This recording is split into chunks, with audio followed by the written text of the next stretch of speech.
Day. Remember Dr. King's great contribution and his vision and his wisdom today. That's what we are all doing, especially with his vaccination, with our social equity component. It's very much in keeping with Dr. King's words of advice and his pursuit for justice. To my right, we have Gareth Rhodes. To my left, Melissa DeRosa. Robert Mejica's not with us today. Budget day is tomorrow, so he is busily crunching numbers as we speak. Today is day 324. We have a lot of information to communicate today. The more factual information that people have, I think the better. So they can make their own decisions, hopefully the right decisions. Positivity, 6.5. Total results reported, 186,000. Statewide deaths, 153. Somebody mentioned to me, they said, well, when you say the death number, you tend to go past that number quickly. I do. If I do, it's because it's the most painful number for me.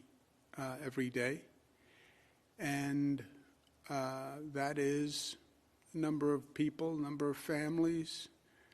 Multiply that number by 3. That's how many people are grieving today and crying today. So they're in our thoughts and prayers. Hospitalizations up 97, ICU down 27, intubations down 7. This is percentage hospitalized by percent of the population around the state. Finger Lakes has, again, with the Mohawk Valley, has the highest percentage of people hospitalized. There is a major component of this is how people react to COVID and their behavior. And it's worth noting the variance across the state because that's the variance in behavior across the state. Long Island has taken a relative jump, which is concerning, and we're watching that because Long Island jumped up, not in the right direction. Positivity rate, again, you see that in Long Island has taken a jump, but again, you see the variation across the state. You go from the southern tier, which, by the way, had a big spike at one time and reversed that. It shows you what a community can do when it comes together and recognizes this threat. Long Island, 7.8. That's problematic, and that's new, by the way.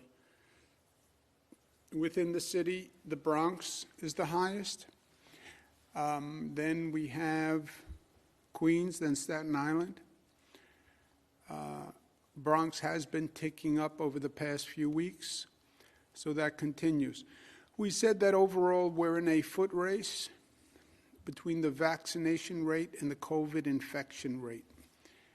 How many people can you get vaccinated, how quickly, which largely depends on how many dosages you have, and how fast is the COVID infection rate going up. Where are we in that foot race? We're running around the track. Who's ahead, who's behind? Good news, we're seeing a decline in the COVID rates post-Christmas, New Year's Eve surge, right? We said during the holiday season people gather. Depending on how you gather will depend on the infection rate, how far it goes up. But we expected mid-January, late January to start to see that number to come down because the concentration of social gatherings was coming down. And that's apparently what is happening. Positivity rate is down, hospitalization rate is slowing. That's the curve statewide since Christmas, okay? So Thanksgiving, Christmas, Kwanzaa, Hanukkah, a lot of gatherings, number goes up. Depending by region and in how smart and careful people were, then plateaued, and it looks like we're coming down.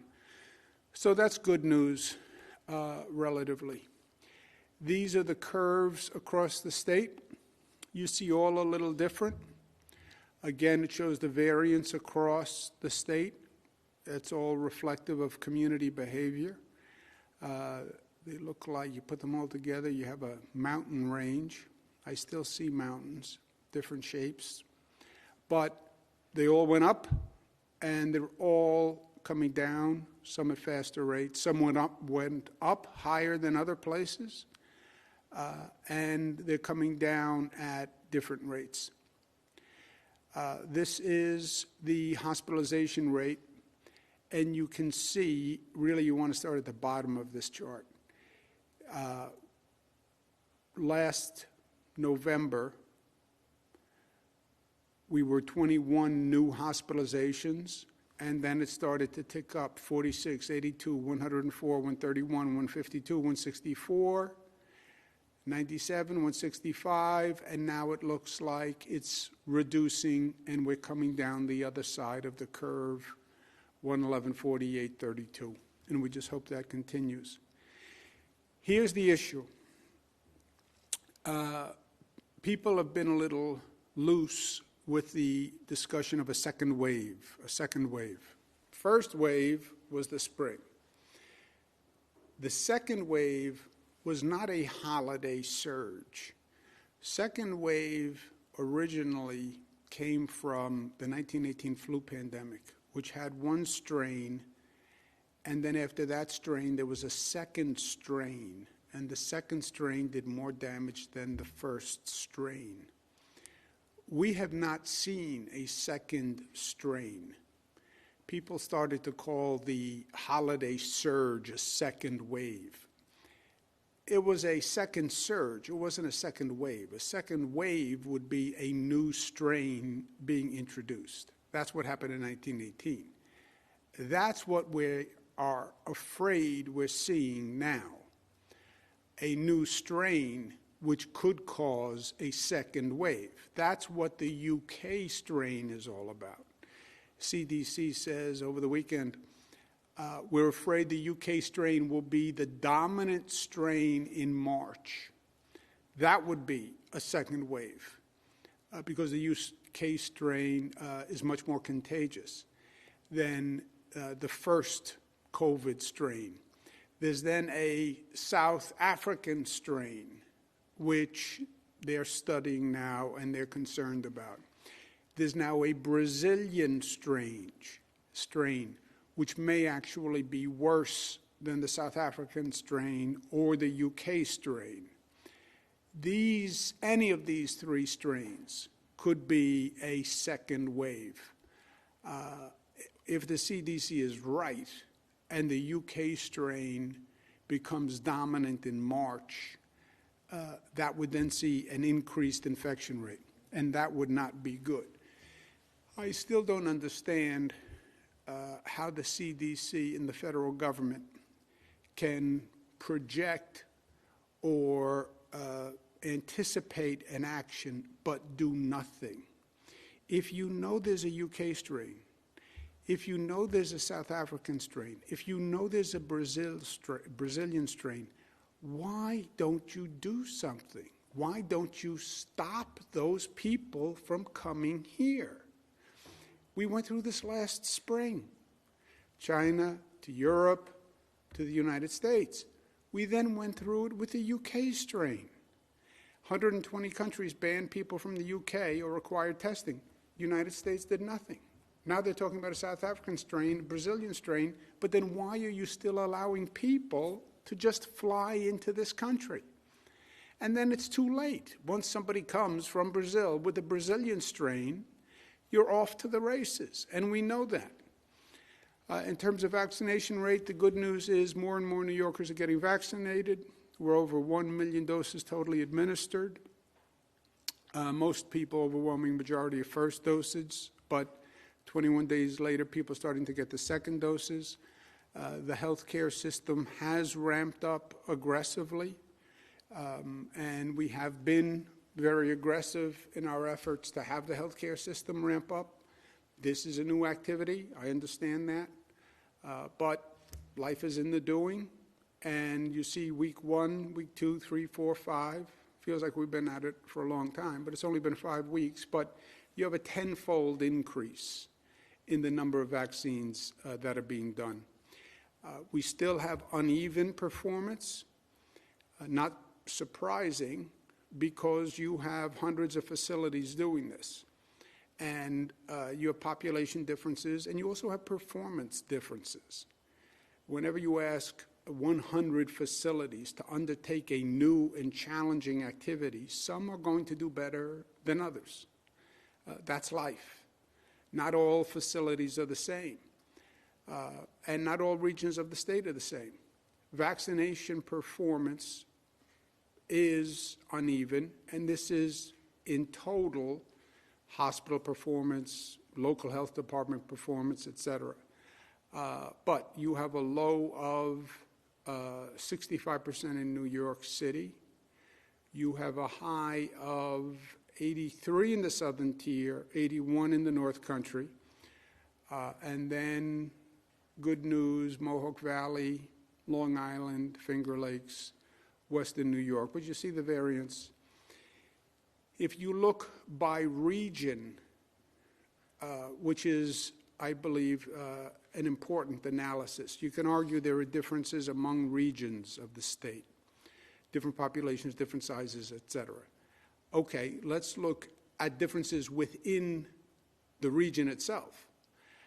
You have Saratoga County Public Health Services, 100% lower performing in the capital region, Ellis Hospital at 86, but you're between 86 and 100. Central New York, Onondaga County Health Department, 100%, great. Cayuga Health Department, 100, great. Upstate Medical University Hospital, great. Auburn, 100%. Oswego Hospital, 100%. Great.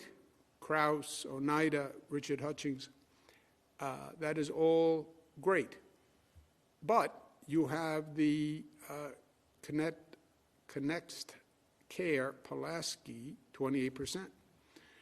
Connect Care Fulton, 34%. That's a dramatic and troubling variance. Finger Lakes, you go from 100 for a number of facilities, 64, 72. Long Island, you have 100%, down to 50%. Part of this is just inexplicable, right?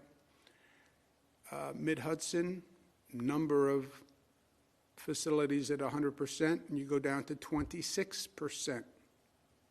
So this is obviously a cause of concern for us, and it's basically the same story across the state. New York City, you have a number of facilities at 100, a number in the 90s, 80s, and then you go to Brooklyn Plaza Medical Center, 20%. Union Community Health, 26. New York City Health and Hospitals Jacoby, 50%. New York City Health and Hospitals Morsania, 50%. So the variance is obviously problematic. North Country, the range is only 100 to 88. Good for the North Country. Southern tier, 100 to 62. Western New York, 82 is the low performing in Western New York. For the lower performing facilities, we are going to give them less, if any, of the new allocation. They'll all have enough to do their staff, but we want to make sure that the faster facilities, the higher performing facilities, get more of the new allocation because we want it out the door. We don't want it sitting on the shelf. So those that can vaccinate faster will get more of the new allocation.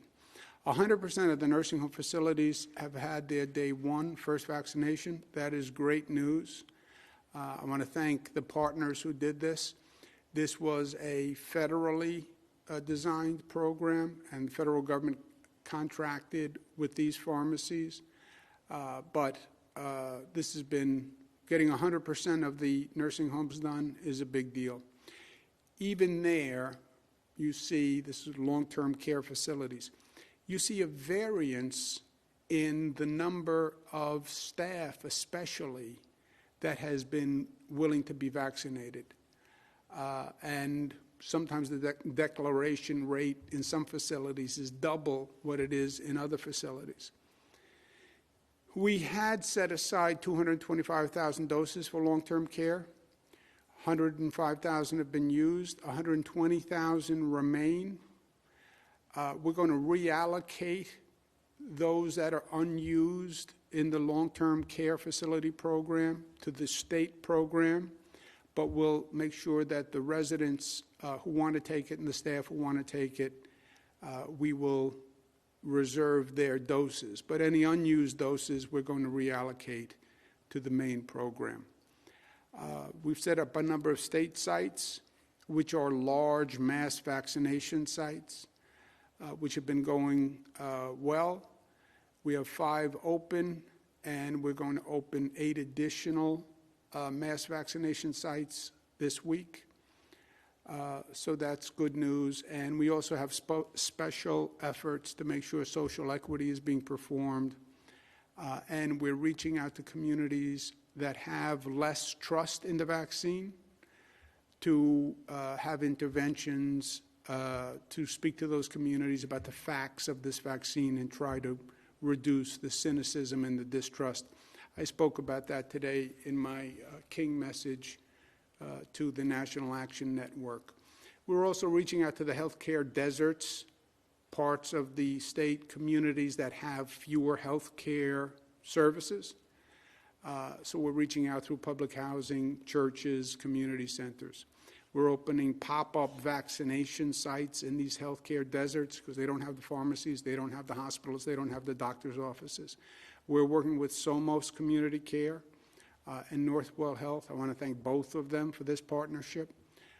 It's not easy. Hospital capacity is still the danger zone, red line, shutdown area, whatever you want to call it. All these discussions, microclusters, yellow zones, orange zones, when the hospital capacity is endangered, that's when we have to go to full shutdown. Well, the numbers are coming down. Yes, the numbers are coming down. If the UK strain hits, if the Brazilian strain hits, if the South African strain hits, you can see those numbers turn around, right? So deal with today, anticipate tomorrow. Yes, the numbers are coming down today. If we have a second wave, buy a new strain, you'll see that number go back up. Unvaccinated doctors and nurses are still a problem. You put unvaccinated nurses and doctors together with a second wave, that should keep us all up at night.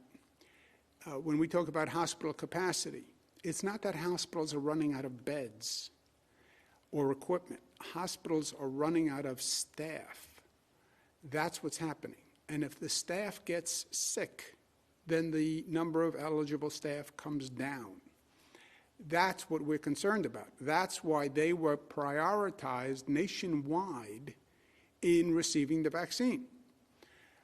So, because they're exposed more, and if they get sick, they could be a super spreader, and if they get sick, then the hospitals are in trouble. So, recognizing that priority is still important. I get the overall dynamic that we now have about half of the eligible people in the state on the approved list to receive the vaccine, but we still have to take care of the 1A priority. We're only at 60% of nurses and doctors statewide. And remember, herd immunity was supposed to be 70 to 90%. And again, you have a variance across the state by what percent of healthcare workers, hospital workers, have been vaccinated. And you have, again, the variance by region. Across the state, 95% Cayuga Medical Center at Ithaca, great job. New York Presby Hospital, Columbia Presbyterian Center, 93%. Presby, Lower Manhattan Hospital, 90%. Maimonides, 89. New York Presbyterian, Hudson Valley, 89, 87, 86.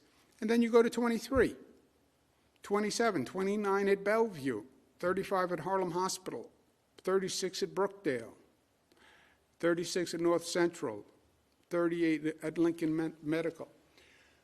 And you see the same variance by region across the state. Glens Falls at 85, Samaritan at 45. Central New York, Krause Hospital 76, down to 54. 76 in the Finger Lakes, 54. Long Island 81, 43. Mid-Hudson 89, 43.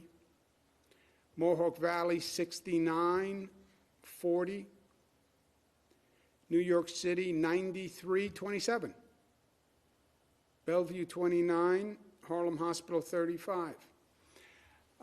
So, again, you see the disparity and the differential. North Country 79 to 55, Southern Tier 95 to 23, Western New York 84 to 41. My concern, our concern, Department of Health's concern, more important, the low vaccinated hospital staff will be the first hospitals to have capacity problems in a surge situation for two reasons. Number one, they'll have more staff getting sick because you have fewer that were vaccinated. Number two, I do believe there's a management component and performance component to what we're seeing. And that management differential, the performance differential, the expertise differential is what you wind up seeing in a surge situation. You look at the hospitals that got into trouble in the surge in the spring, and let's learn something. But I think this is an indicator going forward. Again, facilities with slower vaccination rates will get less of the new allocation. Our allocation is nowhere near enough. We want to maximize it, so places that can get it out first will get priority. A stressor on this entire situation, and a stressor on people across the state, is the federal government increased eligibility dramatically, but never increased the supply of the dosages. Remember what happens here. The federal government sends us a supply, and then we distribute the supply.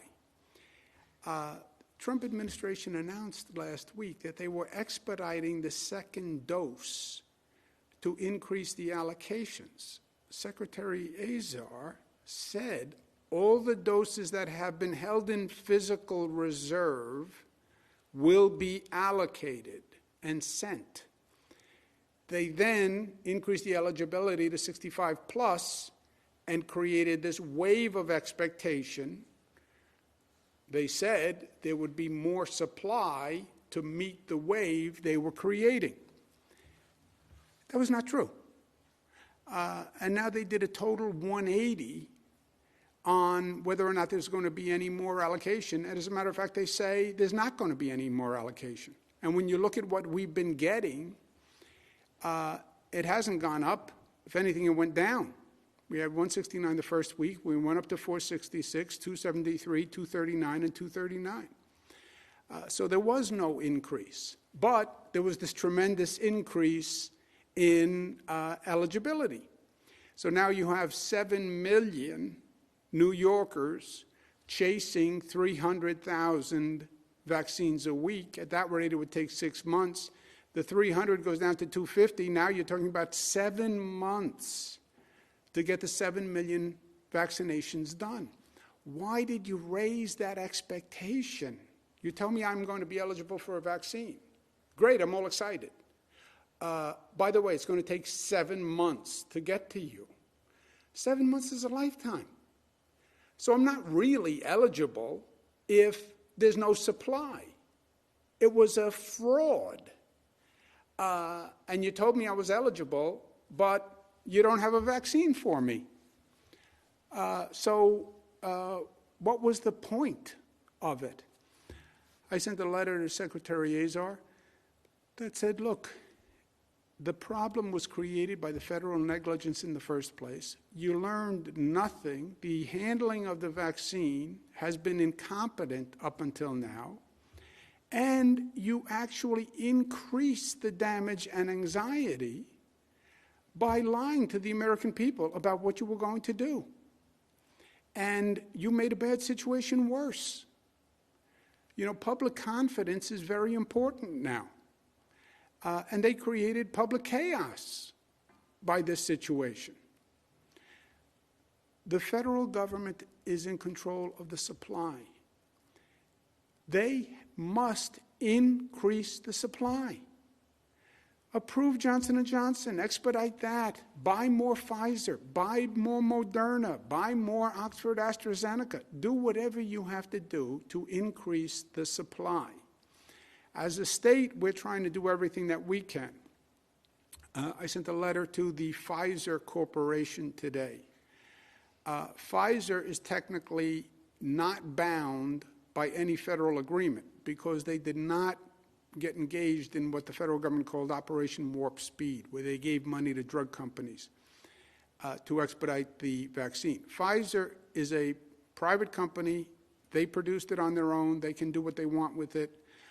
I sent the president and chairman, Mr. Borla, Dr. Borla, a letter asking if New York could buy directly from Pfizer so we could increase our supply. Pfizer is a New York company.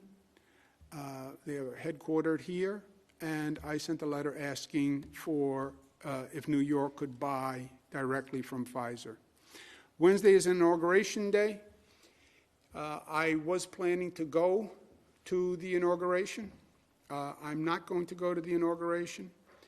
There have been reports from law enforcement sources that there is talk of doing demonstrations at state capitals. And they have done an advisory that state capitals should beware of potential demonstrations. We saw what happened in Washington a couple of weeks ago.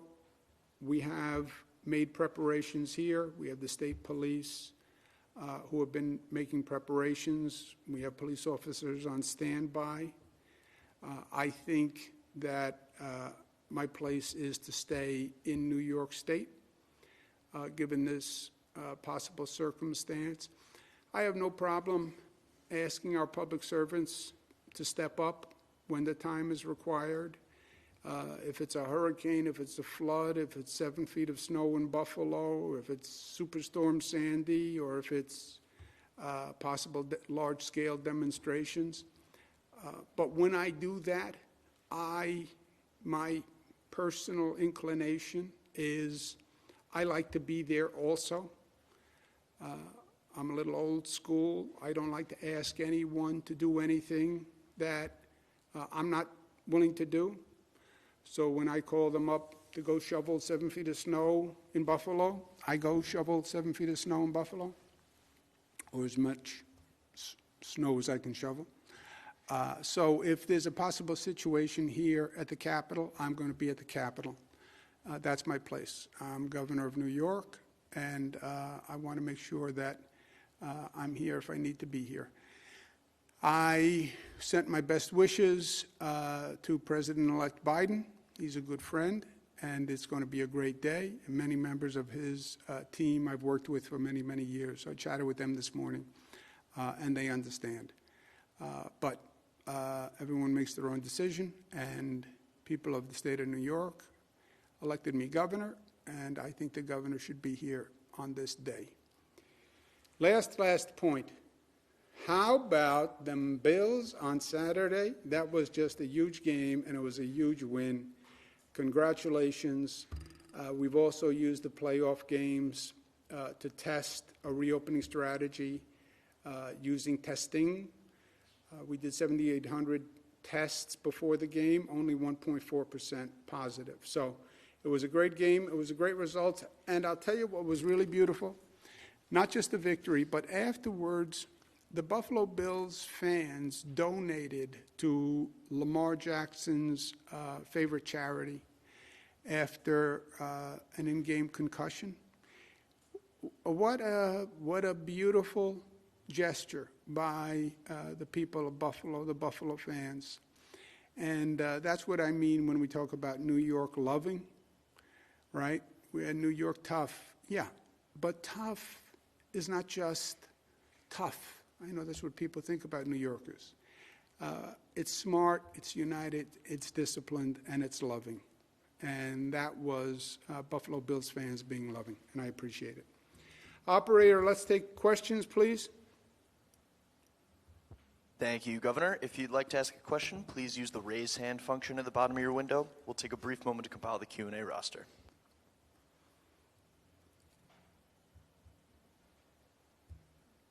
Governor, your first question comes from Courtney Gross from New York One. Courtney, your line is now open. Please unmute your microphone.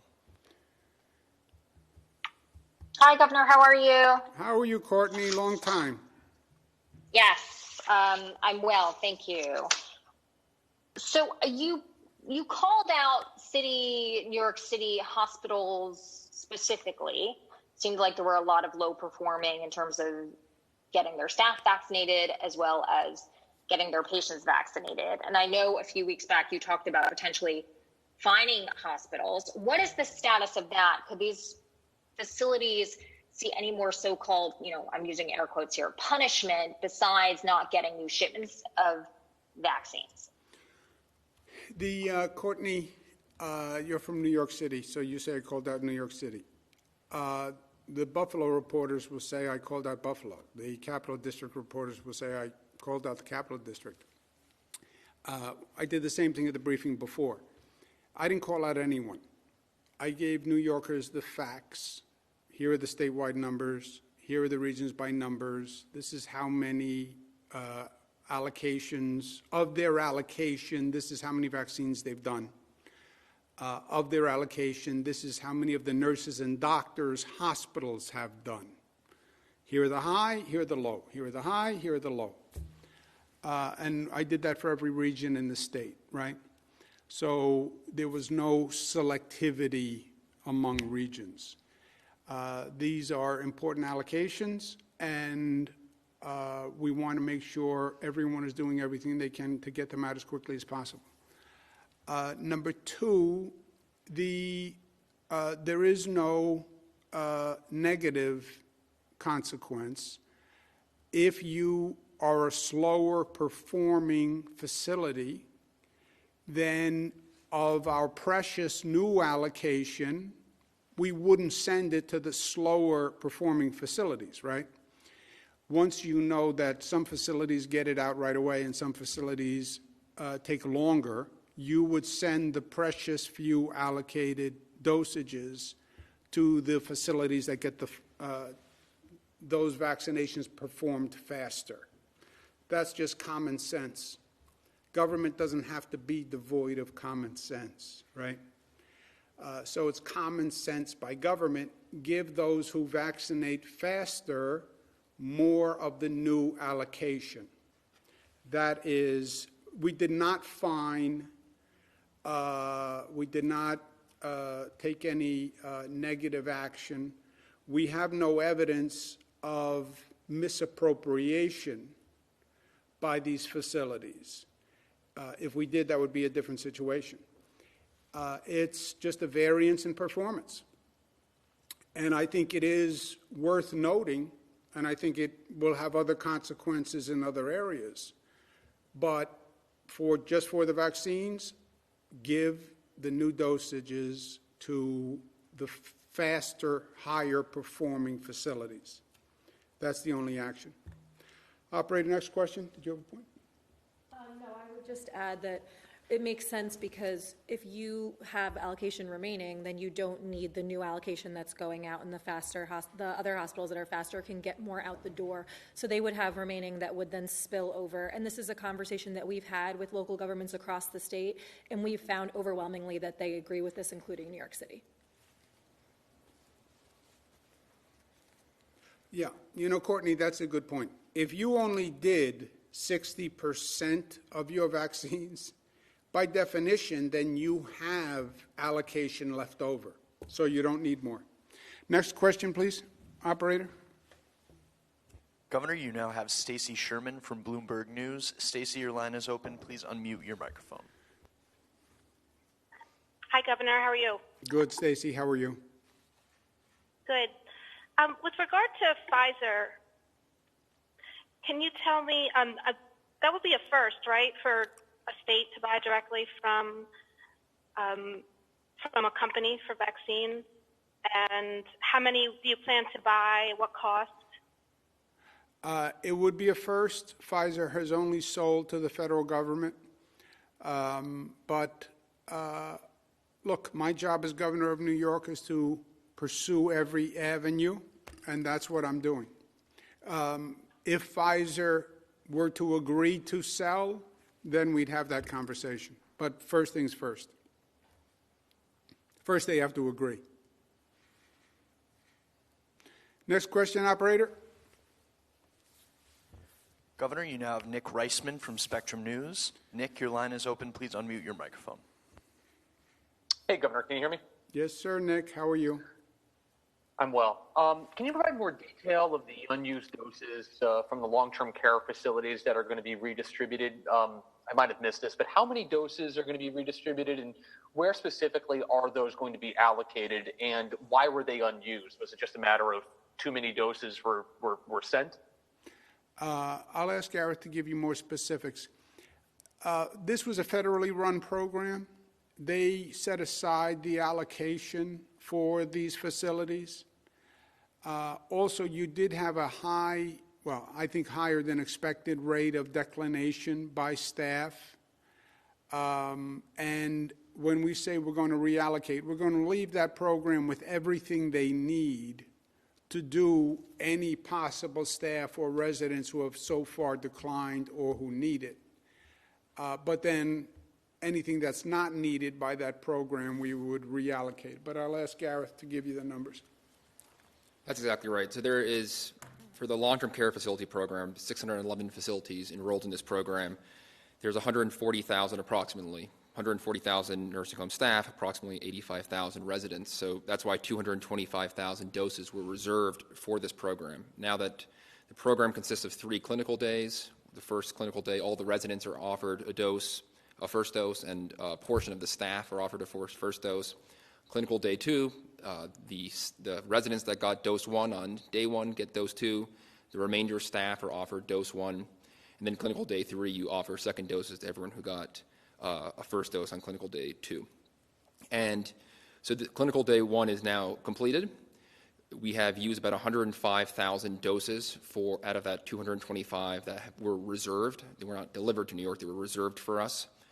And the balance of that will keep what we believe will be used for the rest of the program. It's about 55,000 doses. We think if every single resident and staff member who has not declined so far decides to take a dose, that will be the balance of it. And the rest of it, about 65,000 doses, we'll work with our partners to reallocate that to sites across New York State where they can be used and go into people's arms. Operator, next question.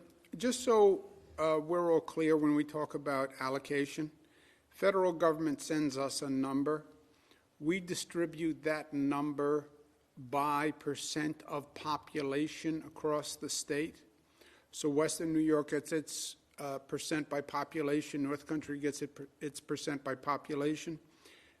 Facilities within that region, we will favor higher performing facilities. But any allocation is always proportionate among regions. So if we allocated 65,000, that would just go into the base that gets allocated proportionately by population. Next question, operator. Governor, you now have Natalie Dudridge from CBS. Natalie, your line is open. Please unmute your microphone. Hi there, Governor Cuomo. How are you, Natalie? I'm well, thank you. We've been working on a story. There are dozens of landlords who have not received rent from their tenants, in some cases 18 months, in some cases 2 years.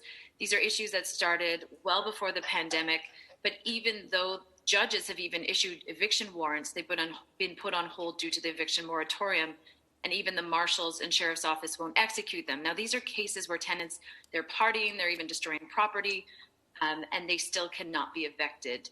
So landlords say that this affidavit that allows tenants to claim COVID hardship is just too vague, and that tenants are taking advantage of it. So these are desperate landlords. They are wondering what they can do. Well, Natalie, the law is the law. You can't claim COVID hardship if you weren't paying rent before COVID, right? COVID, the non-payment of rent covered by the law is related not only to COVID, but hardship that the tenant has incurred because of COVID. That's the law. So, if a person doesn't pay rent for a different time period or for a different reason, the law just doesn't apply. You want to add anything on that? No. One more question, operator.